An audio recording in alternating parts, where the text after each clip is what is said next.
सुप्रभात विद्यार्थी मित्रांनो, कसे आहात?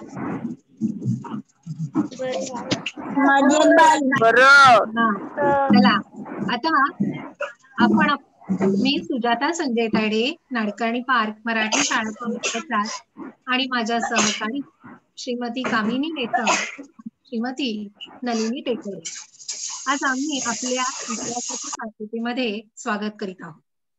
मुलांनो, आपला आज इतिहासाचा तास आहे, त्यामुळे आपण आजच्या तासाची सुरुवात एका छानशा सुविचाराने करायची आहे आणि अर्थातच तो सुविचार आहे शिवाजी महाराजांचे छान विचार. पहा, शिवाजी महाराज काय म्हणतात? राज्य छोटं असलं तरी चालेल, पण स्वतःचं असावं. त्यामुळे स्वतःचं अस्तित्व निर्माण करा, तरच जग तुमचा आदर करेल. पहा, शिवाजी महाराजांनी स्वातंत्र्याचे महत्व जाणून घेतले होते आणि म्हणूनच त्यांनी स्वराज्य स्थापनेची प्रतिज्ञा केली आणि हिंदवी स्वराज्य स्थापन केले. आपल्या महाराष्ट्राला श्री छत्रपती शिवाजी महाराजांसारखा एक रयतेचा राजा, प्रजाहित दक्ष राजा म्हणून लाभला. म्हणूनच आजचा आपला पाठ आदर्श राज्यकर्ता, आपण यामध्ये शिवाजी महाराजांच्या गुणांचा अभ्यास करणार आहोत. छत्रपती शिवाजी महाराजांच्या रूपाने रयतेचा राजा महाराष्ट्र भूमीला मिळाला.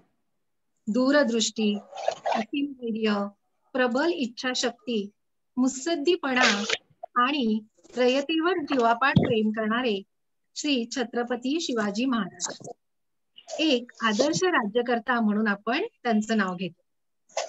आता शिवाजी महाराजांनी आपल्या गुणवत्तेच्या जोरावर हिंदवी स्वराज्याची स्थापना केली. मागील पाठामध्ये तुम्ही त्यांच्या अष्टप्रधान मंडळाची माहिती घेतलीच आहे. आता पहा, शिवाजी महाराजांनी ज्या स्वराज्य स्थापनेपूर्वी प्रयत्न केले, त्यावेळेला महाराष्ट्रावर आदिलशाही, सिद्धी, पोर्तुगीज आणि मुघल या सत्तांचे राज्य होते. ते लक्षात तुमच्या? आदिलशाही, सिद्धी, पोर्तुगीज आणि मुघल या सत्तांचे वर्चस्व होते. या सत्तांविरुद्ध महाराजांनी संघर्ष केला. सर्व प्रकारच्या प्रतिकूल परिस्थितीस त्यांना सामोरे जावे लागले. त्यांनी स्वतंत्र आणि सार्वभौम असे स्वराज्य स्थापन केले. स्वराज्याच्या कारभाराची व्यवस्था लावून दिली आणि हिंदवी स्वराज्य स्थापन केले. आता हे हिंदवी स्वराज्य स्थापन करत असताना त्यांना अनेक मोठ्या संकटांना, अनेक कठीण प्रसंगांना सामोरे जावे लागले. आता पुढचं चित्र पहा. त्या चित्रामध्ये तुम्हाला काही प्रसंग दिसतील.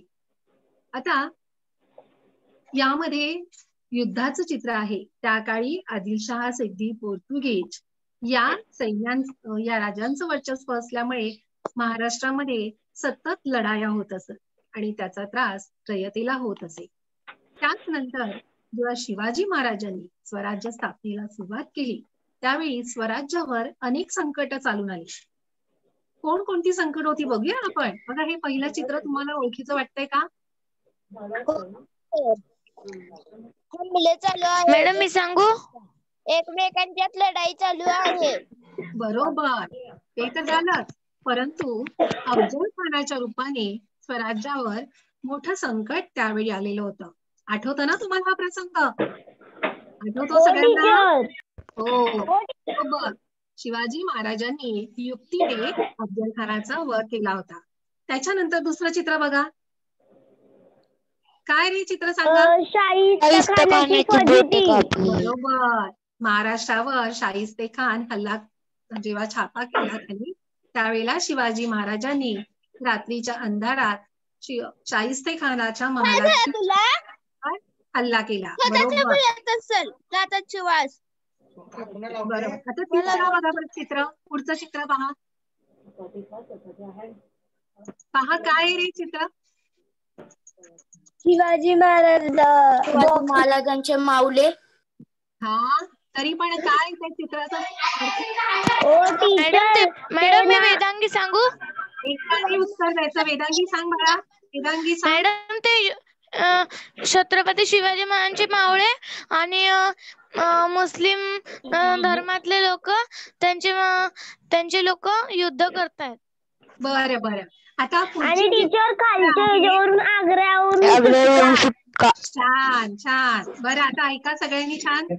तर बघा, अफजल खानाचा वध, शाहिस्ते खानावर हल्ला, त्याच्यानंतर पन्हाळगडाचा वेढा, आग्र्यावरून सुटका, असे अनेक कठीण प्रसंग शिवाजी महाराजांवर आले. परंतु त्यांनी या सर्व प्रसंगांवर यशस्वी मात केली.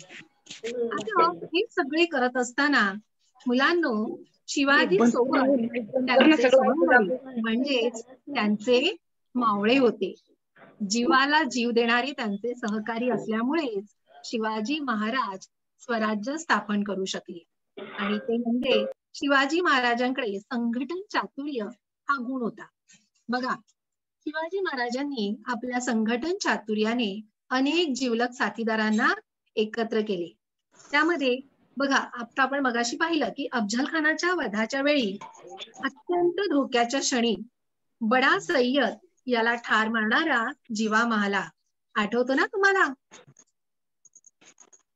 त्यानंतर दुसऱ्या चित्रात बघा, पन्हाळगडावरून शिवरायांची सुटका व्हावी यासाठी सिद्धी जोहरला शिवाजी महाराजांच्या वेशभूषेत भेटायला जाणारा शिवा काशीद. बरोबर, हा शिवाजी महाराजांसारखाच दिसत होता आणि म्हणून तो शिवाजी महाराज बनून सिद्धी जोहरला भेटण्यासाठी गेला होता. त्यानंतर पुढचं बघा, घोडखिंडीमध्ये शत्रूची वाट ठरवून धरणारे कोण रे? नाव सांगा. घोडखिंड कोणी लढवली? बाजी प्रभू. बरोबर, तर घोडखिंडीत शत्रूची वाट रोखून धरणारे बाजी प्रभू. त्याच्यानंतर ज्या वेळेला महाराज आग्र्याला औरंगजेबाच्या कैदेत होते, तेव्हा आग्र्याच्या सुटकेच्या वेळी त्यांच्या सोबत असणारे हिरोजी फर्जत आणि मदारी मेहतर, तसंच पुरंदर किल्ला प्राणपणाने लढविणारा मुरारबाजी देशपांडे चित्र दिसतं. मुलांनी ऑडिओ बंद करा बाळांनो, तुमचे आवाज येतात. तर त्याच्यानंतर स्वतःच्या मुलाचे लग्न सोडून शिवरायांसाठी कोंढाणा किल्ला लढवणारा तानाजी मालुसरे. बरोबर, आणि दारात पडलेला तानाजी मालुसरे. तर अशा अनेक संकटांच्या वेळी त्यांचे मावळे त्यांच्या सोबत होते आणि या मावळ्यांनी आपल्या प्राणाची पर्वा न करता या सर्व संकटांना ते सामोरे गेले. आता हे सगळं शिवाजी महाराजांच्या संघटन चातुर्यामुळे झाले. मग हे संघटन चातुर्य म्हणजे काय? तर एकाच विचाराने प्रेरित होऊन एकाच ध्येयासाठी, उद्देशासाठी लढणारे लोक जेव्हा एकत्र येतात आणि जो गट तयार होतो, त्या गटाला एकत्र करून जबाबदारीने काम करून घेणे म्हणजे संघटन चातुर्य होय. शिवाजी महाराजांकडे विलक्षण संघटन चातुर्य होते आणि त्यांनी अनेक जिवलग साथीदारांना एकत्र केले होते. आता ज्याप्रमाणे हे जिवलग साथीदार किंवा जे शिवाजींचे मावळे होते, ते शिवाजी महाराजांच्या कठीण प्रसंगी त्यांच्या सतत बरोबर असायचे, परंतु शिवाजी महाराजांनी पण आपल्या मावळ्यांसाठी कायम ते आपल्या मावळ्यांची पित्याप्रमाणे काळजी घेत असत. आपल्या सेवकांवर ते माया करत असत. आणि बघा, ज्या वेळेला बाजी प्रभूंनी स्वराज्यासाठी मरण पत्करले, त्यावेळेला शिवाजी महाराजांनी मात्र पुढे त्यांच्या मुलाचे, त्याच्या कुटुंबाचे संगोपन केले. त्याचप्रमाणे आधी लगीन कोंडाण्याचं आणि मग रायबाचं असं म्हणणारे कोण रे बाळा? नाव सांगा. तानाजी मालुसरे. बरोबर. आपल्या मुलाचं लग्न सोडून तानाजी मालुसरे कोंढाण्याच्या मोहिमेवर गेले होते आणि तिथे त्यांना वीर मरण आलं, धारातीर्थी पडले. आणि मग मात्र शिवरायांनी स्वतः त्याच्या गावी गेले आणि त्यांच्या मुलाचे म्हणजे रायबाचे लग्न त्यांनी लावून दिले आणि शेवटपर्यंत आपल्या मायेचे छत्र त्यांना दिले. त्यानंतर आग्र्याच्या कैदेमध्ये असताना मदारी मेहतर यांनी आपला जीव धोक्यात घालून शिवरायांना आग्र्याच्या कैदेतून आग्र्यावरून त्यांची सुटका होण्यास मदत केली होती. आणि असे मदारी मेहतर यांना शेवटपर्यंत शिवरायांनी अंतर दिले नाही. त्यानंतर इथे चित्रामध्ये जे दिसत आहेत प्रतापराव गुजर, हे प्रतापराव गुजर शिवाजी महाराजांच्या घोडदळाचे सरनोबत होते.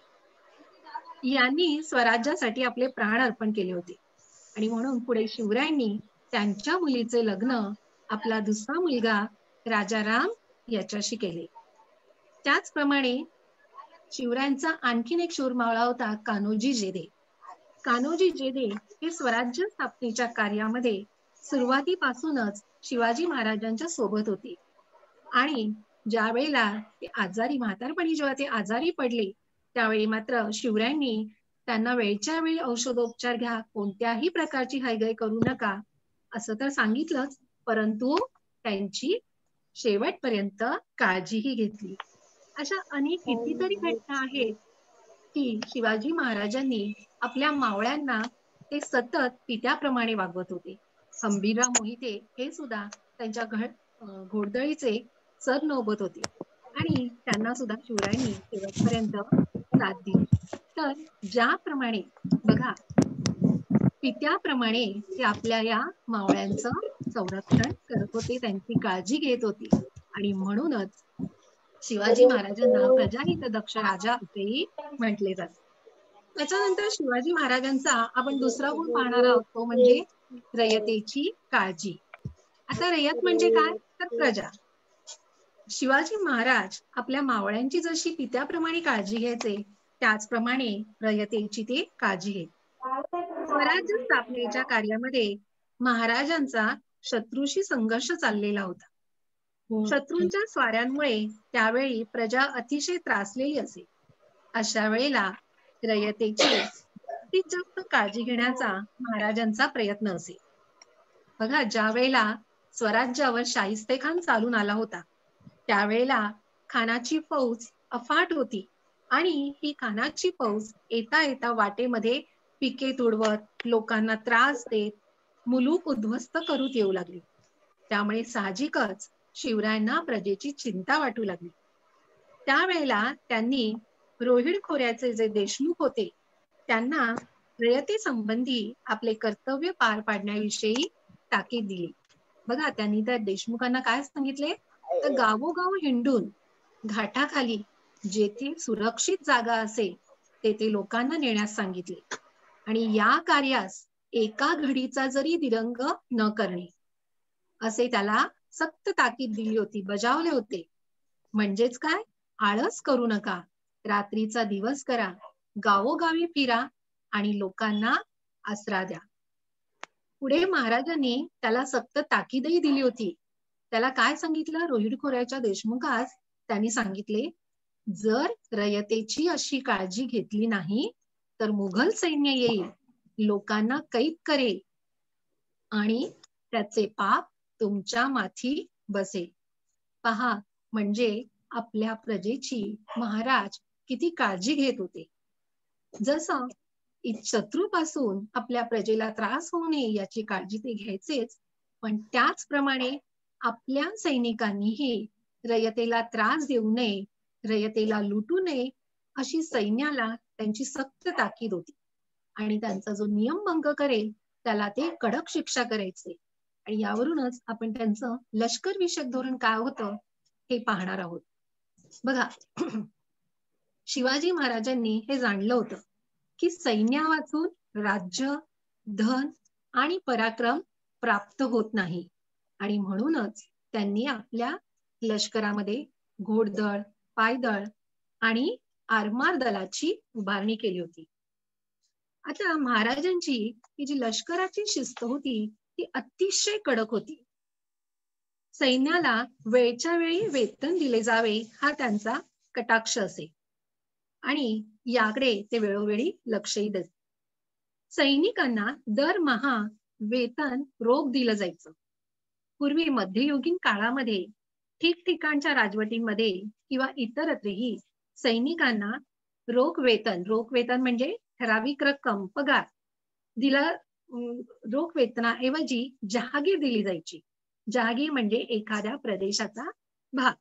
आणि मग ही जहागीर देण्याची जी पद्धत होती ती शिवाजी महाराजांनी मात्र रद्द केली आणि त्यांनी काय केलं तर सैनिकांना रोख वेतन देण्याची पद्धत सुरू केली. त्याचप्रमाणे सैनिकांच्या मोहिमा जेव्हा शत्रूच्या प्रदेशात जात तेव्हा सैनिकांना त्या ठिकाणी जे काही मिळेल ते सर्व सरकारात जमा करण्यासंबंधीची लष्कराला ताकीद त्यांनी दिलेली असे.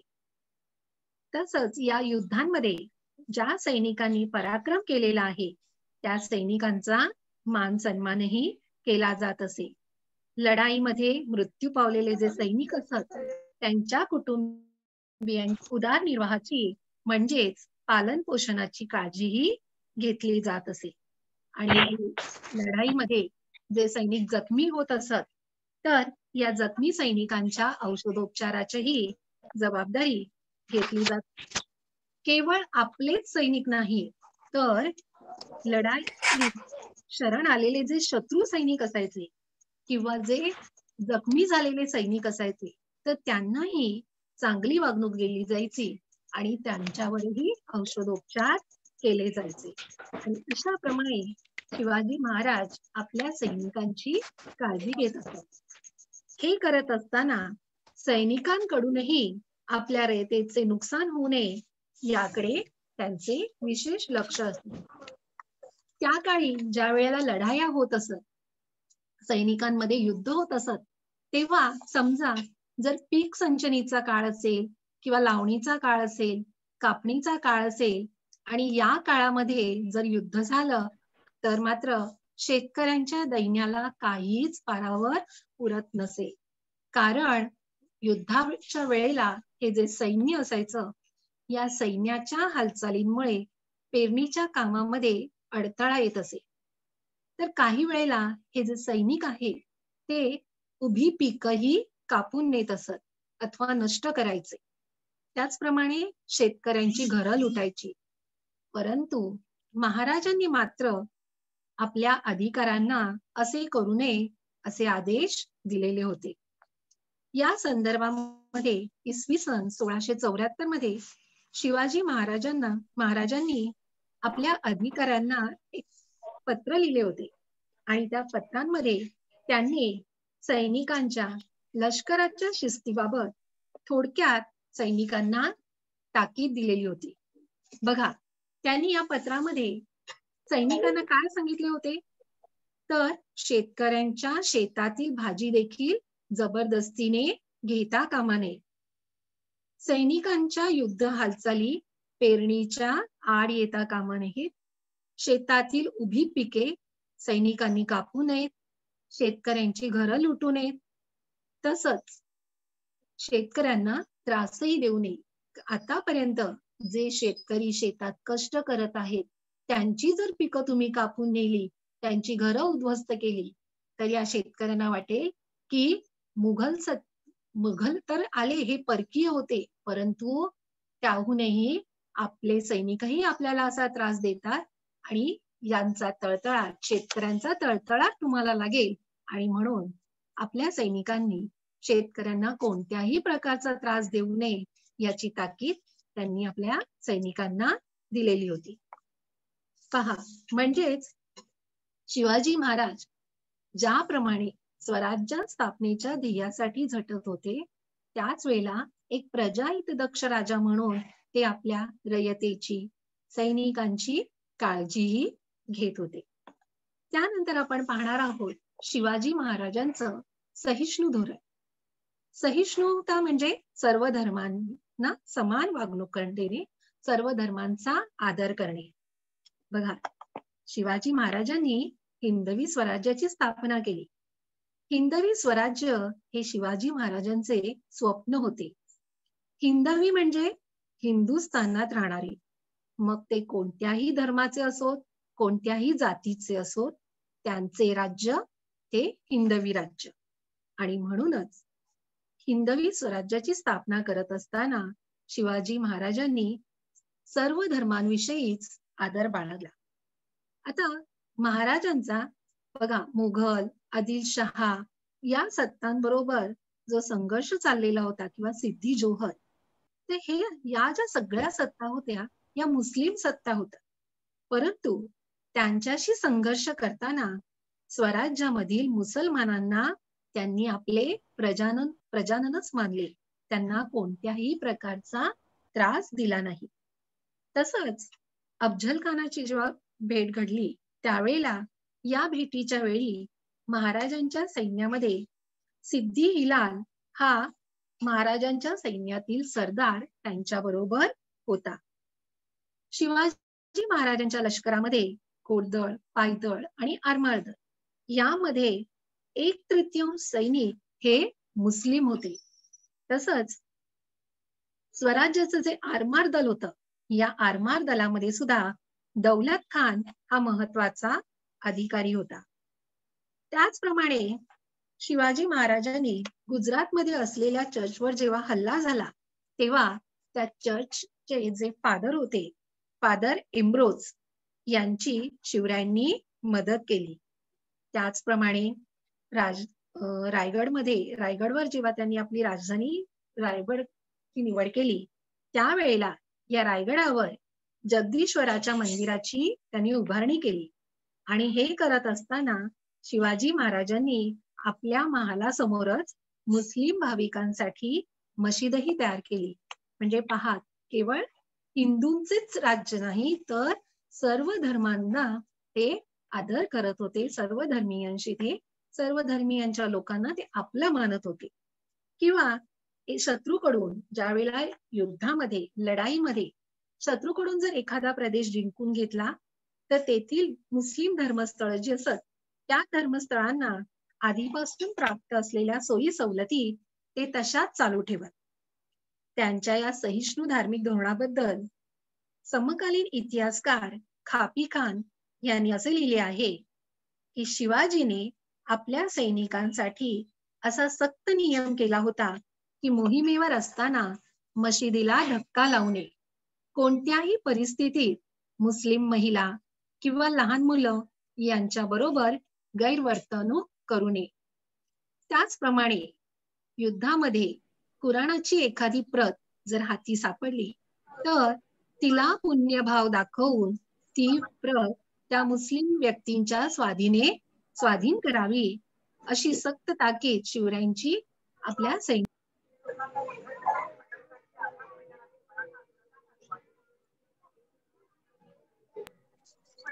शिवाजी महाराजांचं सहिष्णुतावादी धोरण होतं. त्यामुळे साहजिकच स्वराज्यातील मुस्लिमांना सुद्धा शिवाजी राजे हे आपले राजे वाटत होते आणि म्हणून ते शिवाजी महाराजांना सतत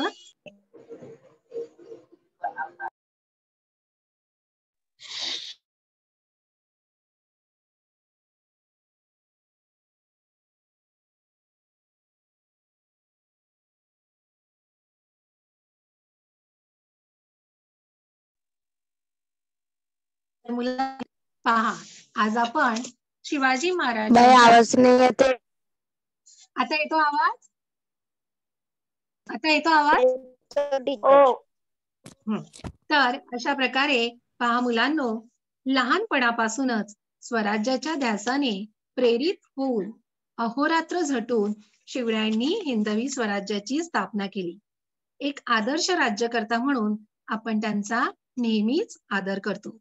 आज आपण त्यांच्या पुढील गुणांचा अभ्यास केला. बघा, त्यांचा आपण पहिला गुण पाहिला तो म्हणजे संघटन चातुर्य. संघटन चातुर्याच्या जोरावर त्यांनी आपल्या मावळ्यांना एकत्र केले आणि ज्याप्रमाणे मावळ्यांनी त्यांच्यासाठी आपल्या प्राणाचे बलिदान केले तसंच शिवाजी महाराजांनी आपल्या मावळ्यांची नेहमी काळजी घेतली. त्यानंतर आपण त्यांचा दुसरा गुण पाहिला तो म्हणजे रयतेची काळजी. शिवाजी महाराजांचे आपल्या रयतेवर पित्याप्रमाणे प्रेम होते. त्यानंतर आपण त्यांचा तिसरा गुण पाहिला तो म्हणजे त्यांचे लष्कर विषयक धोरण. सैनिकांकडून आपल्या प्रजेला त्रास होऊ नये यासाठी त्यांचा नेहमी त्यांचं लक्ष असे कटाक्ष होता. त्याचप्रमाणे येतं लक्षात तुमच्या? त्याचप्रमाणे आपल्या रयतेचे नुकसान होऊ नये किंवा सैनिकांना योग्य वागणूक त्यांच्याकडून दिली जात असे. त्यानंतर आपण त्यांचा दुसरा गुण पाहिला तो म्हणजे सहिष्णू वर्तन. शिवाजी महाराजांनी हिंदवी स्वराज्य स्थापन करत असतानाच केवळ हिंदूच नाही तर सर्व धर्मियांचा त्यांनी आदर केला. आलं लक्षात बाळांनो तुमच्या? हो. चालेल. आता थोडासा आपण याच्यावर स्वाध्याय घेऊया. हो टीचर. आणि आता प्रश्नांची उत्तरं सांगताना सगळ्यांनी एकत्र जो उत्तर सांगणार असेल त्याने आपलं नाव सांगायचं आणि मग उत्तर सांगायचं. बाळांनो चला. आता बघा पहिला प्रश्न आहे आपला. शिवाजी महाराजांनी कोणकोणत्या सत्तांविरुद्ध संघर्ष केला? नाव सांगून सांगा बाळा. मनस्वी. हा सांग. हा गौरव सांग बाळा. शिवाजी महाराजांनी मुघल, पोर्तुगीज, इंग्रज, डच या सत्तांविरुद्ध संघर्ष केला. छान छान. आणि आदिलशहा पण बाळा. अगदी छान, बरोबर उत्तर सांगितलं. आता दुसरा प्रश्न पहा. शिवाजी महाराजांच्या आयुष्यातील कोणतेही दोन जोखमीचे प्रसंग सांगा. कोणतेही दोन सांगा. मी सांगू टीचर? मनस्वी. मनस्वी सांग. आग्र्यावरून सुटका आणि अफजल खानाचा वध. छान, बरोबर. आता तिसरा प्रश्न पहा. स्वराज्य स्थापनेच्या कार्यात आपल्या प्राणाची पर्वा न करणाऱ्या वीर मावळ्यांची नावे सांगा. गौरव. गौरव थांब, तू मगाशी सांगितलं ना, दुसऱ्यांना सांगू दे. सांगा बाळांनो, कोण सांगताय? टीचर एक तानाजी मालुसरे. हा तानाजी मालुसरे. बरोबर. मॅडम मी सांगू? हो सांग. जीवा महाल, तानाजी मालुसरे, हा शिवाजी बाजी प्रभू. बाजीप्रभू देशपांडे, मुरारबाजी. बरोबर. छान छान सांगितलं. संताजी घोरपडे. संताजी घोरपडे. देशपांडे.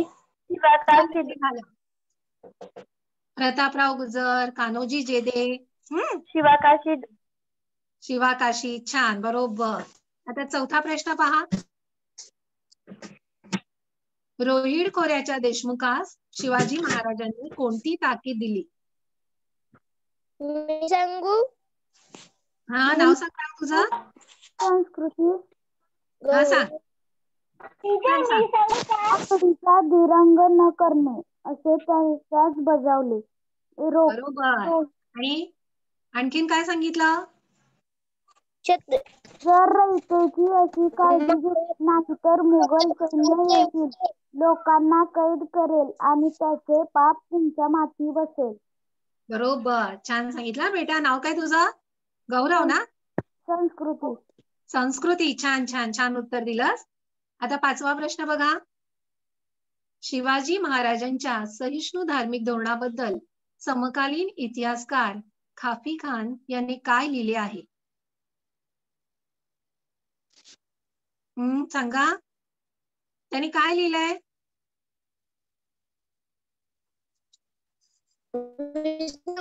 पत्र. हो सांगा, त्याने काय? शिवाजी आपल्या सैनिकांसाठी असा सक्त नियम केला होता की मोहिमेवर असताना मशिदीला धक्का लावू नये. कुणाची एखादी प्रत हाती पडल्यास तिला पूज्यभाव दाखवून ती मुसलमान व्यक्तीच्या स्वाधीन करावी. अगदी छान, बरोबर, छान उत्तर सांगितलं.